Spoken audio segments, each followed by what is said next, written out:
Good morning dear friends. मैं Rahul sir आप सभी का स्वागत करता हूं आपके अपने चैनल स्टडी विथ राहुल 247 पर।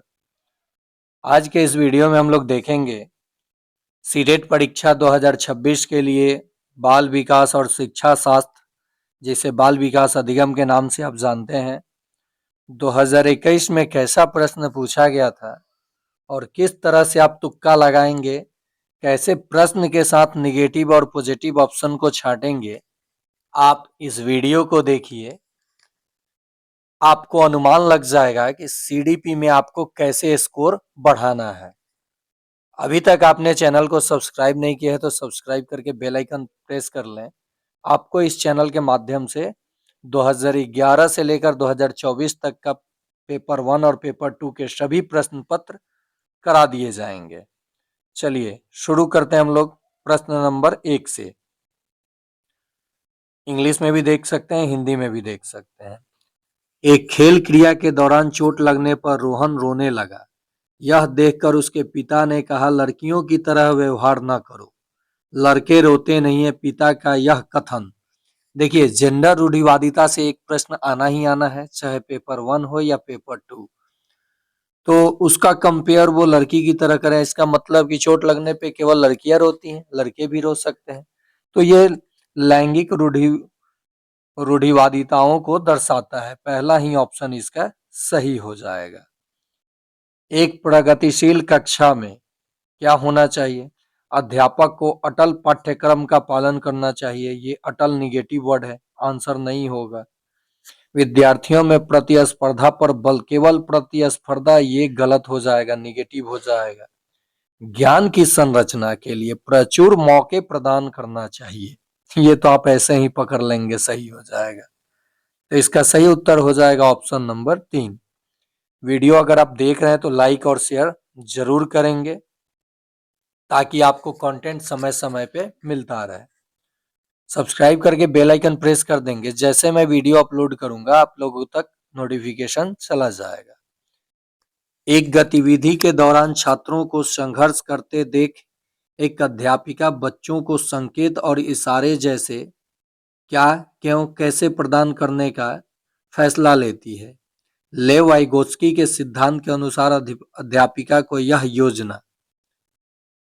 योजना अधिगम के लिए पार आधारभूत संरचना का काम करेगी। आधारभूत संरचना पॉजिटिव वर्ड है और इसका आंसर हो जाएगा ऑप्शन नंबर 2। चलिए आगे प्रश्न देखते हैं। अगला प्रश्न है, बच्चों के समाजीकरण के संदर्भ में निम्न में से कौन सा कथन सही है? यानी पॉजिटिव कथन ही बताना है। देखते हैं। विद्यालय समाजीकरण का एक द्वितीय कारक है और परिवार समाजीकरण का प्राथमिक कारक है। ये बिल्कुल सही है, लेकिन आगे भी देखते हैं। विद्यालय समाजीकरण का एक प्राथमिक नहीं, प्राथमिक कैसे? समकक्षी समाजीकरण के प्राथमिक कारक नहीं।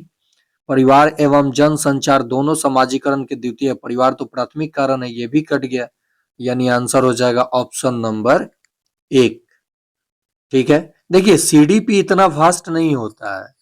आप गणित में भी 30 करेंगे तो उसमें भी 15 सीडीपी, सीडीपी का 30 प्रश्न रहेगा ही।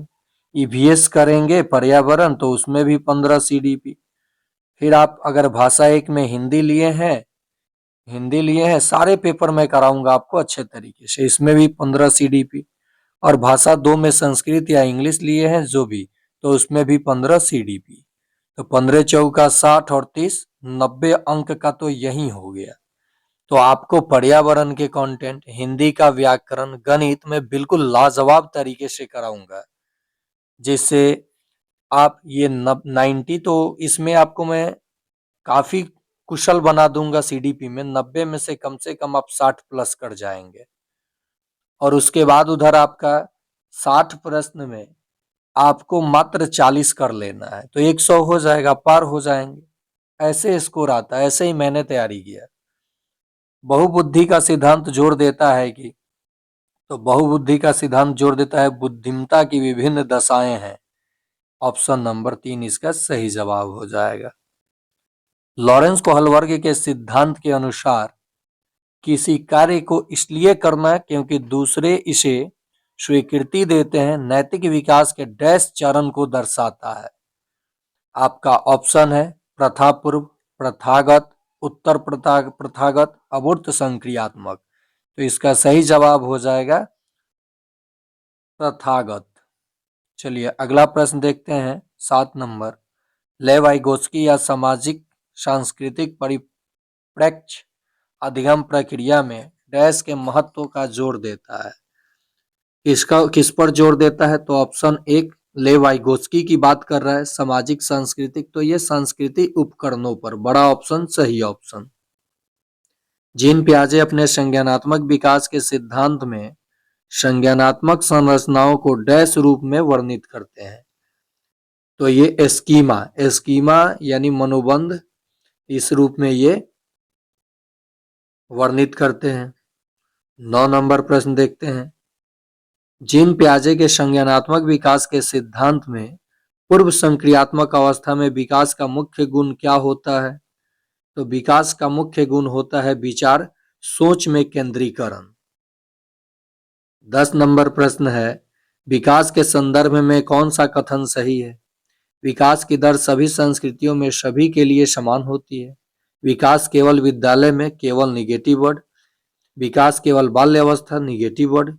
विकास बहुआयामी होता है, ये पॉजिटिव। चलिए इसका जवाब सही हो जाएगा 4, ना कि ऑप्शन 1। अगला प्रश्न है, जन्म से किशोरावस्था तक बच्चों में विकास किस क्रम में होता है? तो 11 का सही जवाब हो जाएगा संवेदिक, मूर्त और अमूर्त। ऑप्शन 1 ही इसका सही जवाब हो जाएगा, सेंसरी, कॉन्क्रीट और एब्स्ट्रैक्ट। एक प्रगतिशील कक्षा में व्यक्तिगत विभिन्नताओं को किस प्रकार देखा जाना चाहिए? तो व्यक्तिगत विभिन्नताओं को एक समूह में कार्य करने के लिए, तो इसमें देखिए 12 का जो सही जवाब हो जाएगा अध्यापन अधिगम प्रक्रिया की परियोजना के लिए महत्वपूर्ण ये हो जाएगा। तो बड़ा ऑप्शन सही ऑप्शन। समावेशी कक्षा से रहेगा ही रहेगा, एनसीएफ 2005 से रहेगा ही रहेगा, अधिगम विकार से भी प्रश्न आजकल आ रहा है।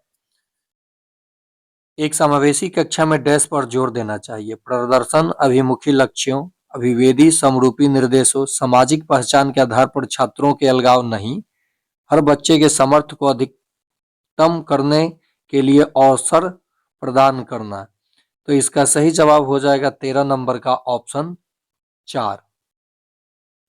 देखिए धीरे धीरे आप जैसे करेंगे, ये सारे प्रश्नों को प्रैक्टिस करेंगे, केवल बैठ के सोचते रहने से कब 8 फरवरी आ जाएगा पता नहीं चलेगा। अब प्रतिदिन अगर आप सीरियस हैं, अगर ये सीटेट आप क्वालिफाई करते हैं तो निश्चित ही आपको बीपीएससी टीआरई 4 मिलने वाला है, क्योंकि उसमें देरी है। तो आप पूरे इस पे जोर शोर से लग जाइए और प्रतिदिन कम से कम 2 से 3 सेट देखिए या कीजिए। दिव्यांगजन अधिकार अधिनियम 2016 के अनुसार निम्न में से किस शब्दावली का प्रयोग उपयुक्त है? यानी अब विकलांग नहीं कहना है, छात्र जिसे शारीरिक दिव्यांगता है यानी दिव्यांग कहना है। तो देखिए इसमें भी अगर मान लीजिए एग्जैक्ट उत्तर आपको नहीं पता तो आप बड़े ऑप्शन के साथ चले जाएं। अधिगम कठिनाइयों से जूझते छात्रों की जरूरतों को संशोधित करने के लिए एक अध्यापक को क्या नहीं करना चाहिए? तो इसमें अध्यापक को क्या नहीं करना चाहिए? शिक्षा शास्त्र और आकलन की जटिल निगेटिव वर्ड संरचनाओं का प्रयोग नहीं करना चाहिए। सृजनात्मकता की पहचान का प्रमुख लक्षण क्या है? तो इसका सही जवाब हो जाएगा ऑप्शन 2 अपसारी चिंतन। चलिए 17 नंबर प्रश्न देखते हैं। विविध पृष्ठभूमियों के अधिगमकर्ताओं को संबोधित करने हेतु एक अध्यापक को क्या करना चाहिए? तो विविध विन्यासों से उदाहरण लेने चाहिए। इसका सही जवाब हो जाएगा ऑप्शन नंबर 2। क्या हो जाएगा? Option number 2। समस्या समाधान क्षमताओं को किस प्रकार सुसाध्य किया जा सकता है? तो ये समरूपों के इस्तेमाल को बढ़ावा देकर, ऑप्शन नंबर 3। नेक्स्ट है, अधिगम की अभिप्रेरणा को किस प्रकार कायम रखा जा सकता है? तो ये प्रवीणता अभिमुखी लक्ष्यों पर जोर देकर। इसका सही जवाब हो जाएगा ऑप्शन 2। शर्मिंदगी डैश मतलब शर्मिंदगी आखिर है क्या? तो ये शर्मिंदगी का संज्ञान पर नकारात्मक प्रभाव पड़ सकता है। इसका सही जवाब हो जाएगा ऑप्शन नंबर 2। निम्न में से अध्यापन अधिगम का सबसे प्रभावशाली माध्यम कौन सा है? विषय वस्तु को यंत्रवत याद रखना, बिल्कुल नहीं करना। संकल्पनाओं के बीच संबंध खोजना, बिना विश्लेषण के अवलोकन करना, अनुकरण, नकल और दोहराना। यानी इसका जवाब हो जाएगा ऑप्शन 2, 21 का सही जवाब हो जाएगा। चलिए 22 नंबर प्रश्न देखते हैं। एक अध्यापिका को दिए गए किसी कार्यकलाप यानी जो कार्य है में छात्रों को विभिन्न त्रुटियों का विश्लेषण करना चाहिए, क्योंकि तो इसका भी सही, त्रुटियों की समझ अध्यापन अधिगम प्रयोग के लिए अर्थपूर्ण है। इसका भी सही जवाब हो जाएगा ऑप्शन 2। चलिए नेक्स्ट है, बच्चों को सीखने में कठिनाई होती है जब, कब कठिनाई होती है? सूचना अलग अलग टुकड़ों में जब प्रस्तुत होता है तो बच्चों को सीखने में कठिनाई होती है। सही आंसर हो जाएगा ऑप्शन नंबर 1। मैं एक बार फिर से आपको याद दिला दूं, अगर अभी तक आपने चैनल को सब्सक्राइब नहीं किया है तो सब्सक्राइब करके बेल आइकन प्रेस कर दें। मैं 2011 से लेकर 2024 तक सीडीपी हो, पर्यावरण हो, गणित लाइव क्लास करता हूँ। लाइव क्लास गणित का होता है, पर्यावरण का भी होता है, हिंदी हो, भाषा 1 या 2, पेपर 1 या 2, दोनों के लिए मैं ये क्लास चला रहा हूँ। आप जुड़ेंगे तो आपको सारी चीजें इस पे कंटेंट मिल जाएगा। चलिए 24 नंबर प्रश्न को देखते हैं। अधिगम की सर्वोत्तम अवस्था कौन सी है? तो 24 का सही जवाब हो जाएगा ऑप्शन नंबर 3, संतुलित उत्तेजना को भय नहीं। अधिगम का संरचनात्मक विचार पर सुझाव देता है कि ज्ञान की संरचना में क्या होना चाहिए? तो बच्चे सक्रिय भूमिका निभाते हैं, ये बिल्कुल सही हो जाएगा। अधिगम के लिए निम्न में से कौन सी धारणा उपयुक्त है? तो 26 का सही जवाब हो जाएगा अधिगम सुधार्य है, यानी अधिगम को सुधारा जा सकता है। मतलब अधिगम, जैसे मान लीजिए आज हमने नहीं सीखा, हो सके वो चीज कल सीख लिए। निम्न में से कौन सी परिपाटी विद्यार्थियों में संकल्पनात्मक समझ में बढ़ोतरी करने में सहायक है? तो 27 का सही जवाब हो जाएगा अन्वेषण और संवाद। जब वो एक दूसरे से संवाद करेंगे तो उनके ज्ञान में, उनकी समझ में बढ़ोतरी होती है। नेक्स्ट है, एक कार्य के दौरान शायना स्वयं से बात कर रही है कि वह कार्य पर किस प्रकार प्रगति कर सकती है। लेव वाइगोत्स्की के भाषा और चिंतन सोच के बारे में दिए गए विचारों के अनुसार इस प्रकार का व्यक्तिगत वाक्य क्या दर्शाता है? तो 28 का सही जवाब हो जाएगा स्वनियमन। 29 नंबर प्रश्न है, मूल्यांकन पद्धतियों का लक्ष्य होना चाहिए, मतलब मूल्यांकन का लक्ष्य क्या होना चाहिए? तो सही जवाब हो जाएगा ऑप्शन 3, विद्यार्थियों की जरूरतों एवं आवश्यकताओं की पहचान करना। ठीक है, और आज का आखिरी प्रश्न, यदि आप देखिए सक्षमता हो, सीटेट हो, डीएलएड एंट्रेंस हो, बीपीएससी टीआरई हो, कोई भी एग्जाम हो, अगर आप समय मैनेज करना सीख गए, समय आप बचाना चुराना सीख गए तो आप आराम से क्वालिफाई कर जाएंगे। तो चलिए आज के लिए ये आखिरी प्रश्न, यदि आप चाहते हैं क्लास में जुड़ना तो 249 पे करके पे बैच में जुड़ सकते हैं, जो लाइव क्लास चलता है, पीडीएफ भी मिलता है ग्रुप में। और आप चाहते हैं केवल वीडियो के माध्यम से पढ़ना, 2011 से 2024 तक के प्रश्न पत्र को देखना, तो आप चैनल को सब्सक्राइब करके बेल आइकन प्रेस कर लीजिए।